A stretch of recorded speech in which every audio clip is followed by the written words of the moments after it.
Greetings, programs! Today we're taking a look at the new 4Ks of Tron and Tron Legacy.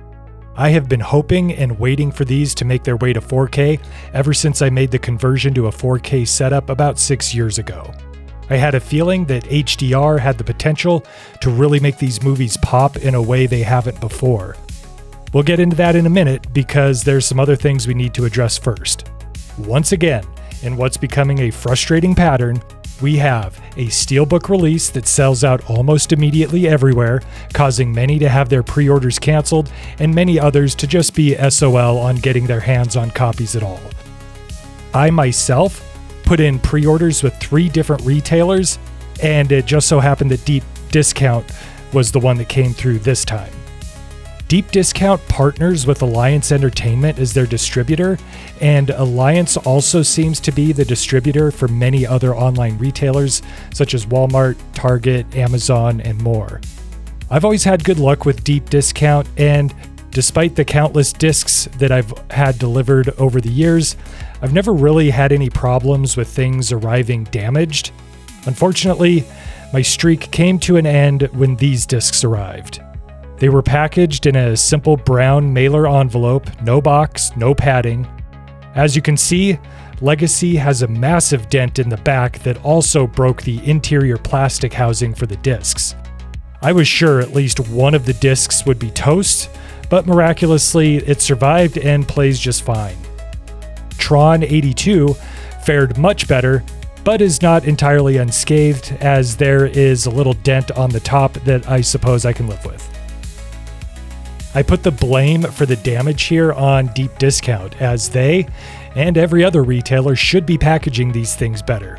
It's bad enough that these discs are already expensive and almost impossible to find, but then they get nearly destroyed before they even arrive at my mailbox. It's just aggravating.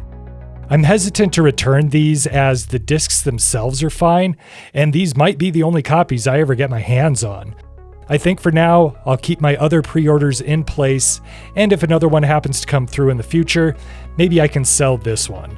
For everyone else hoping to get their hands on these, there are standard versions coming out in the UK in a few weeks that should be more plentiful, but there may be additional cost issues that come with importing, so you're damned if you do, damned if you don't. The art on the Steelbooks is nice though. The elements really pop against the dark backgrounds just like in the movies themselves. You can take a look at the features and tech specs on the paper backboard here. Inside, we can see that these are 2 disc sets, one 4K and one Blu-ray. Now we can get into my thoughts on the picture quality, starting with the original Tron. This footage is sourced from the 4K, but it has been compressed and the HDR has been down converted to SDR, so this is not a one-to-one representation of what the discs look like and is intended for demonstrative purposes. Tron looks absolutely amazing in 4K with Dolby Vision. This is a true native 4K image sourced from the original film elements, which includes all the CG and other animated effects. For the live action scenes, detail is very high and well defined, and once we get inside the world of Tron, all the geometrically basic shapes of the vehicles and virtual environments have razor sharp lines and angles. Like its sequels, there are a lot of dark, if not outright black backgrounds here, and they are resolved perfectly. Deep and inky, they are the vital contrast to the brightly colored elements. The Dolby Vision HDR grade superbly handles these effects, as these colors really stand out and are given a new life. It actually enhances the idea of this being an artificial world. The blue on the screens behind Sark are a treat to look at, as are all the other primary colors on display, whether they're the program's costumes or the trails left behind by the light bikes. This is all on a 66GB disc, and bit rates are about as high as can be expected, and I didn't notice any compression issues. This is a supremely crisp and clean image, and this is an obvious upgrade over all other previous iterations. Which brings us to Tron Legacy. This one is a little more complicated. Due to the extensive digital effects, this was only ever rendered at 2K, so that makes this an upscale. As I've said before, upscales can be done well and show improvements over their 1080p counterparts, or they can be done badly and end up with more problems than before. Luckily, Tron Legacy is the former to my eyes. Nothing in my research pointed to any kind of AI being used to upscale here, and I may have spotted some signs of just a general sharpening in some of the opening live action sequences, but it's not overdone and resolves quite well. Overall, fine detail doesn't see a particularly noticeable boost like with Tron 82, but there is at least a refinement on display here. Detail on facial close-ups reveal where natural skin textures end and makeup begins. This too is put on a 66GB disc, and the bit rates are surprisingly low actually, topping out around 30. One of the lowest bit rates I've seen on a 4K disc. Now, I think this might be due to a couple of factors, including the native resolution maxing out at 2K instead of 4K. The other is that large swaths of the image in this film are bathed in darkness, much like its predecessor.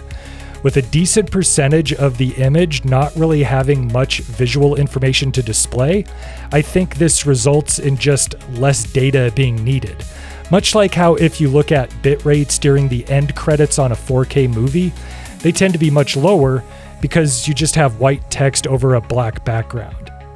Despite the lowered bit rates though, I didn't notice compression issues where I usually look for them, such as in the aforementioned black areas of the frame where macro blocking or pixelation can occur, nor did I notice any banding in the hazy, smoky elements used to give atmosphere to the grid, nor any ringing or blowouts in the different lens flares that are used throughout. The Dolby Vision is what we're really here for, and I'm happy to say that it looks pretty great. The digitized fireworks during the games sequence and all the particles that fly around when someone gets derezzed really pop and sparkle against the dark backgrounds. The moving internal mechanisms of the light cycles are mesmerizing, and the lights on all the costumes are very luminous. One new detail that stood out to me on this viewing was that during the light cycle sequences, Sam and the rest of the players on his side all have very subtle differing shades of white to them. The wider color gamut provided by the HDR really let me see that some have a more greenish hue to the white, while others are more blue, and Sam is more of a bright white. I really liked seeing that level of detail here. Like Tron 82, the Dolby Vision helps to sell the artificiality of this world and brings the already impressive visual spectacle up a few notches. So overall, I think these are both pleasing, worthwhile upgrades to movies that depend on their effects and art design to bring their worlds to life, and whose look, by the very nature of their stories, really benefits the most from an HDR grade. With Tron 82, the level of detail brought about by a fresh 4K scan is almost as equally impressive as the HDR grade. For Tron Legacy, its detail level can never match the original, but the HDR more than makes up for it, and it's not like it's some problematic, soft, waxy mess in the detail department anyway. These were definitely worth the wait, and I hope everyone who wants their own copies can eventually get their hands on them. End of line.